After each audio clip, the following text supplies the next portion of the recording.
got a big old SummerSlam recap video to kick off this week's episode of Raw, and given that it was Raw, we basically focused on Raw, guys, kind of not really, when we saw the wrestlers had arrived for the show.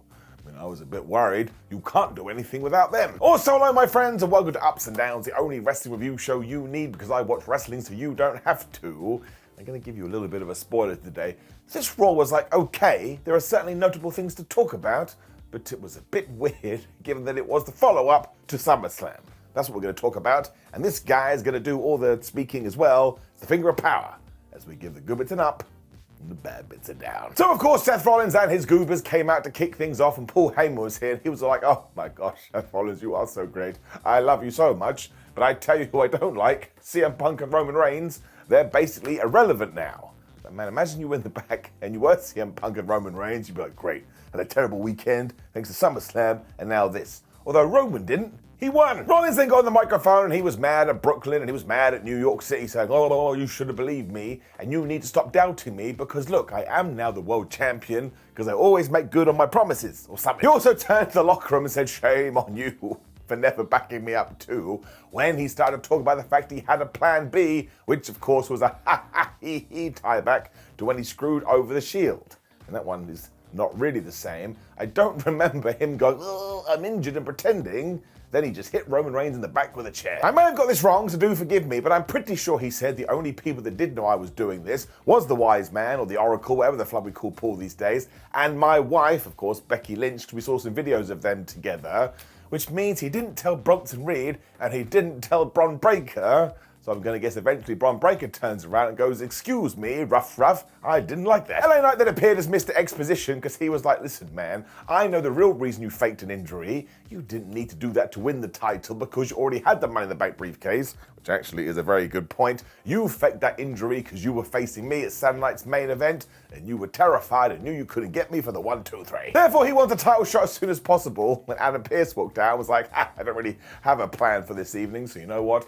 As you two have yelled at each other, that is going to be our main event. And instantly I said it will end in disqualification, which is not a good thing. WWE desperately needs to backtrack on all of that, but we'll get to that when we get to that. I will give it up like it was a fine follow-up promo, given everything Seth Rollins had done. It was a great angle, it was a great moment, and WWE loves those. So yeah, also I do like the fact that LA Knight came out and said something. Imagine he didn't. We didn't see him for the entire weekend, so we needed a full stop.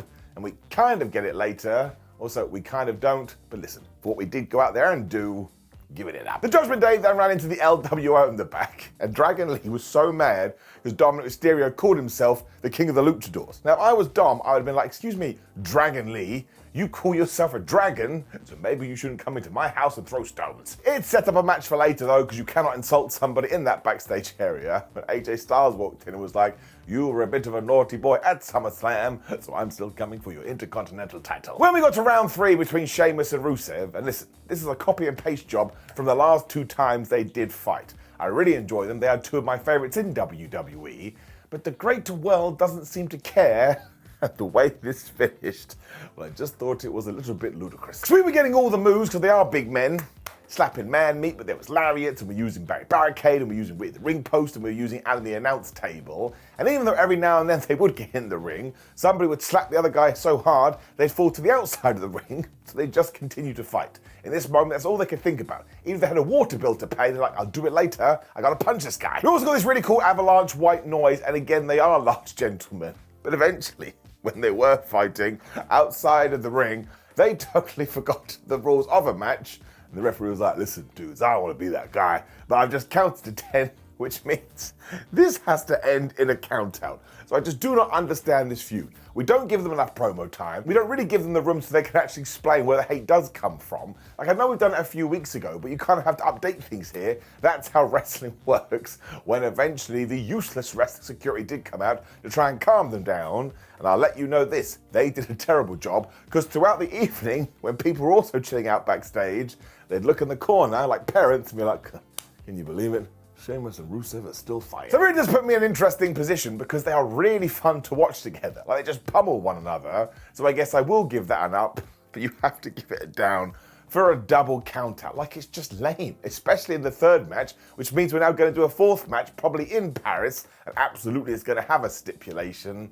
I don't know, it just felt like a get-out-of-jail-free card. We don't know which guy to beat, so we will beat nobody, but they're still awesome. I want to make that very clear. I really do think over the next few weeks, we got to level this up. Grayson Waller then told the New Day, because he is their new protege, he will get them a tag team title match, when he went up to Adam Pearce and called him Baldy. Now, thankfully, Adam was talking to Penta, so he went, well done, Grayson. You're now going to fight Penta in around about 8 seconds.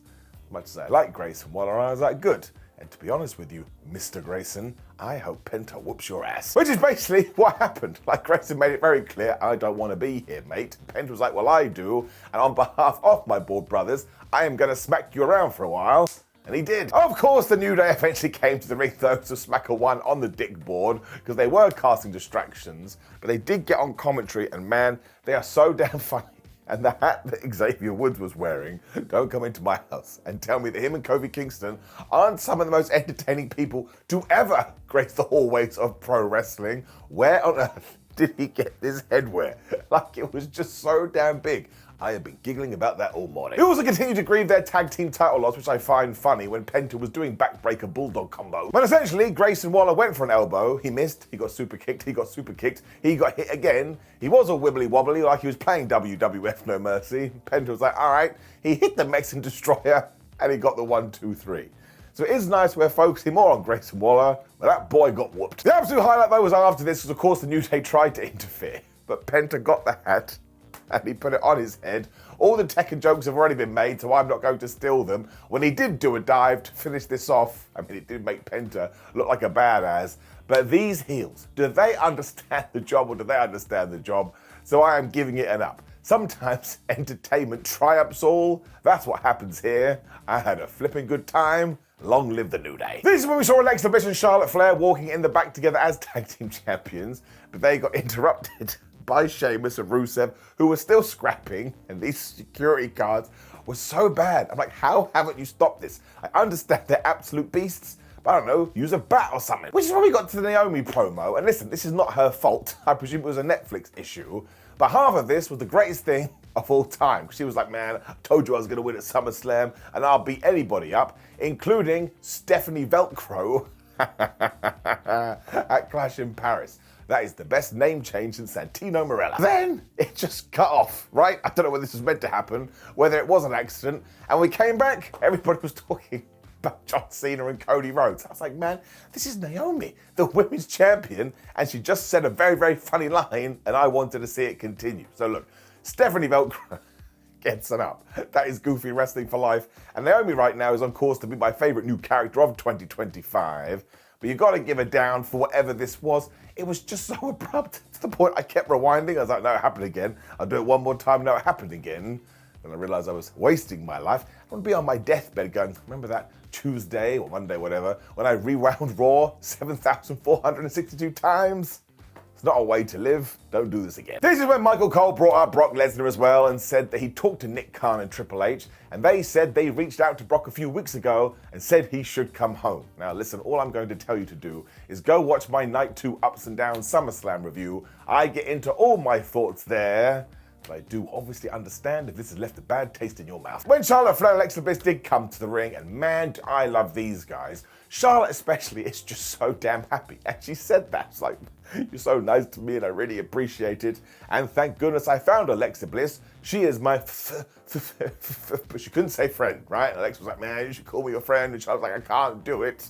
Just turned into a weird sitcom from the 90s. I think the Judgment Day must have been in the back going, this is laborious. I can't handle this, because Raquel Rodriguez and Roxanne Perez did walk to the ring. They said, listen, nobody cares if you're friends or not, which is kind of true. As long as they're happy, what difference does it make? When Raquel was all like, listen, I understand that we're not going to get a title match, Charlotte went, all right, well, you can have a title match. It's like, what a strange way to go about this. But Adam Pearce walked out again and was like, listen, girls, I'm really happy that you have said this, because I just looked at the format of the show and we're around about 12 minutes short. So listen, you guys just have a fight. Once again, though, I just really enjoy these four, especially because we do have a dynamic. Like Raquel Rodriguez will take on Alexa Bliss and just squish her. Then Charlotte will come in, and that's like big women slapping woman meet. Then eventually it's Roxanne Perez versus Charlotte. The same thing happens again. Now, given the ending of this, I assume that Charlotte and Alexa will head off in a different direction, but I have appreciated everything these four have done. At 1.2, Rodriguez held Charlotte's foot so Roxanne Perez could do a dive. That's a one on the counter. And eventually Charlotte was able to tag in Bliss, and they did double bulldogs. This is like watching your child grow up. You're like, man, finally they're working together. I don't know what that means. Raquel was so annoyed about this though, she just grabbed Bliss and hurled her into barricade, and essentially the heels then beat her up for a while when she got the hot tag to Charlotte, who must have remembered that like a telltale game, because she then grabbed Roxanne and she started using her as a projectile too. She also got the double moonsault too, which was pretty damn cool for a 1-2-ooh when poor Roxanne went into Team of the Turnbuckle. However, she did come back with a Hurricane Rana, Raquel hit a big elbow, and Alexa then broke that up at the 1-2-ooh. Flair then decided she should get rid of Perez when she absolutely smashed Rodriguez. She got the hot tag, or the tag I suppose, to Alexa Bliss, who hit Roxanne Perez with Sister Abigail, much as we did at SummerSlam. 1, 2, 3. So that was essentially clean as a whistle. Kind of upsets me because I love the Judgment Day, but I also love Charlotte Flair and Alexa Bliss. And you can do this. We talk about it all the time. What do the Day of Judgment do now? They're on the back of 2 L's. I presume the Kabuki Warriors will get involved in this too, but I am going to give it an up. Please, for the love of everything, keep the women's tag team title scene going. We're cooking again. Don't let it fall into the Phantom Zone. Talking to the Kabuki Warriors as well, they were then hanging out backstage with Io Sky when Rhea Ripley walked in and said, mate, I heard you, Io Sky, have asked for a one-on-one match with Naomi. Something happened to her accent, I do not know. Io did agree, and Rhea was like, well, that's fine. When you are the champion, I can finally beat you for that title. And Io, like a troll, went, you are never going to be able to beat me. When they smiled at each other, that's a little bit strange. Bayley also found Lyra Valkyria and apologized for SummerSlam, which was like, I think you did a bit more there, Bales. And Lyra Valkyria said, you have to stay out of my life forever. I was like, oh my gosh, it's become a soap opera. When we did indeed get Dragon Lee versus Dominik Mysterio, this dragon was so mad what Dommy Boy had said about Mexican wrestling, he pummeled him. He pretty much turned into a dragon. Eventually, Dominik got back into this by dropping Dragon Lee on the ring apron, which is the hardest part of the ring. When it's like, you know what, I'm going to rip his mask off. But I don't think he knew how to do it. Like it was algebra. So instead he said, screw it, and he hit it with a Michinoku driver. Dragon Lee then hit this awesome powerbomb and got a stomp when out came El Grande Americano. So put one on the dick board. But because this is a fairy tale, the second El Grande Americano came out, followed by the third, and WWE is going to have to explain this soon. Like, are they gremlins? Are they cloning? I have no idea. Of course, Dragon Lee couldn't handle it, and he was just spinning around like a dog chasing his tail when Dominik Mysterio just hit him in the back and he pinned him for the 1, 2, 3. I was like, listen to me, WWE. We couldn't come up with something a little bit more devastating for Dragon Lee. And also, he's a dragon, man. He needs more than a punch. AJ Styles also ran out after this to chase Dominik away when he looked at Dragon Lee like, well, that was kind of crazy, wasn't it? So I have no idea what is happening here, but somehow Dominik Mysterio is just an entertainment machine. Anything he does, by the end of it, I am laughing away. I do not understand this El Grande Americano stuff. And the dick board is out of control. I'm not saying that, but on this occasion, I did have a good time. I think sometimes we just have to admit that, so I am going to give it an up. It's also totally unhinged. Sami Zayn then admitted he wanted to use the pipe on Karrion Kross at SummerSlam, but he's just not that kind of guy. This story has now officially lost me. If somebody smacks you with a pipe, and you then get the pipe and you smack them back, I don't think it makes you a bad person. He then got interrupted because Sheamus and Rusev were still fighting, and he kind of got in the middle of this. So are we going to do a triple threat match? I do not know. This is when Becky Lynch came out to cut her I Am Still the Intercontinental Champion promo. She was so horrible to Lyra Valkyria here. She was like, well, it sucks to be you, because as long as I have this belt, you can't challenge me. Now, Nikki Bella was the person that interrupted. At first, I was like, have I transported back to 2012? But no, she was like, when I left WWE, I knew it would be in good hands because of people like you, Becky Lynch, but now I know you're a terrible leader. My goodness, she's turned into her mother. Lynch then started to laugh because she was in Happy Gilmore too, whereas Nikki's scene got cut, which is a true story, when Bella was like, well, you were just a horrible little liar like your husband. Now, Nikki Bella will wake up this morning regretting that she did that, because Becky Lynch was like, well, didn't you date someone in WWE? Oh, that's right, you broke up because you can't see him anymore. This crowd melted down. Nikki then did the whole geese title shot thing, or give me a title shot, and I was like, man, surely we need to come up with something better than that. Although Becky saved this, to be honest. She was like, you know what, Nikki Bella? We never have gone one-on-one, and do you want to know why? Well, she didn't slap her head. She just punched her right in the face. And this punch looked nasty, man. because I'm a terrible individual. I laughed out loud. I did not see it coming. Becky Lynch also ran for her life, which also made me chuckle. So I presume we're going to do this in Paris or on a Raw at some time soon. And look, it's totally fine. We never have got Becky Lynch versus Nikki Bella, especially when Becky Lynch is a heel. So look, I'm going to give it an up. It did kind of come out of nowhere, but I guess we did have to pivot to something else, especially because Lyra and Bayley are going to have a match. Perfectly fine. Naomi was then talking about the fact she feels great right now because she is going to beat Io Sky next week and do really well in Paris, when Stephanie Velcro walked in and said, nope, I will beat you there instead. It's like, where the flub did you come from? We then learned that Gunther is going to be out for a while. I think he's having surgery on his nose, so I hope he is okay. When we learned that Sheamus and Rusev are going to have a match next week, I mean, I presume it's going to be a lumberjack one, but I don't know. Natalya then found Becky Lynch as well, and she was furious that she had said terrible things to Nikki Bella. And it looked like they were going to have a match when Bex was like, nope, I'm secretly in charge, and Maxine Dupree is over there. I'm going to fight her instead. I could have made 1,000 guesses, and I never would have come up for this on Raw. When we got to our Seth Rollins versus LA Knight world title reign, and the only issue with this is I sat there going, there is not going to be a winner here. There's not going to be anything definitive, and it really is something WWE is going to have to backtrack on soon. You do not want to get to every single big match, especially on television, and know that the dick board is going to be interfering, or if you are going to do that for Seth Rollins' group, you need to make sure you clear the deck for the rest of the show. And I was so damn mad about what happened at Sunday's main event, though. He really whooped this guy's ass. They did that thing when he grabbed Seth's head, he just smashed it on the announce table, and he used the rest of our ringside friends. At one point, Seth Rollins told Paul Heyman to get him the title as well, but he didn't use it, so that felt like a waste of time. When he gave LA Knight this chop, I think he must have hit his go button, because La got so damn mad, and yeah, he whooped this guy's ass. He got a superplex and a side Russian leg sweep, which is quite the 1-2-ooh, and even when Seth Rollins going for the buckle bomb, LA Knight went nope, he hit him with a DVD, and they were both down. Rollins then missed a stomp in the pedigree, so Knight hit him with the DDT, where once again they found themselves on the outside, when Seth Rollins basically accidentally on purpose headbutted him right in the penis. Now, I don't know what happened here, but Seth got so damn mad, and he started to rip up all the maps, and he was going to stomp LA Knight's head into the concrete. I'm sorry, that's an attempted death threat. Of course, before this could happen, though, we do put one on the dick board because CM Punk ran out to cause the disqualification, and man, he was so pissed off about what happened at the pay-per-view. He was pummeling Seth. The interesting point is it was LA Knight that got in the ring and pulled CM Punk off.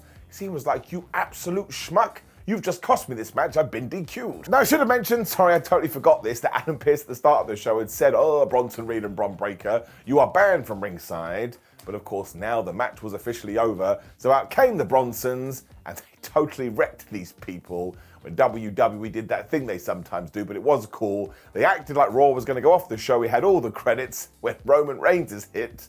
And all credit to Seth Rollins, he looked like he'd seen a ghost. Now, for a little while, he was actually beating up everybody when, man, he had Bronson on the floor, probably go, give me my trainers back, when Seth Rollins zoomed in with this death stomp. Surprise, surprise, that led to a spear, that led to a tsunami, when Bronson Reed once again stole this man's shoes. So I'm getting excited, because he's essentially on the path to becoming the new Repo Man, and I won't be able to handle that. And it also meant Raw ended with these guys standing tall.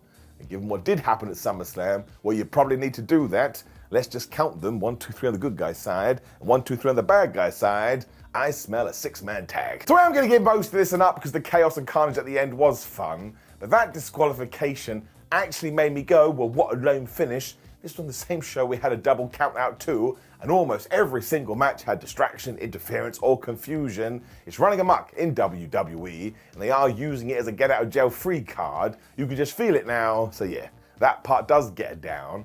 And overall, this Raw was okay, but it did feel like it was smack bang in the middle, which is bizarre because we were coming off SummerSlam. So I'm going to do that thing I sometimes do, like you can do a thumb in the middle here. Really, if you go on social media at the moment and watch all the clips that do sound fun, well, you'll probably get your fill. Now, of course, please do leave me a comment below and let me know what you thought about last night's episode of Raw. Like the video, share the video, and subscribe. Click the video on the screen, which will be SummerSlam, probably Night 2 review. We'll start there. Otherwise, have a great week, my friends. I appreciate you. See you soon.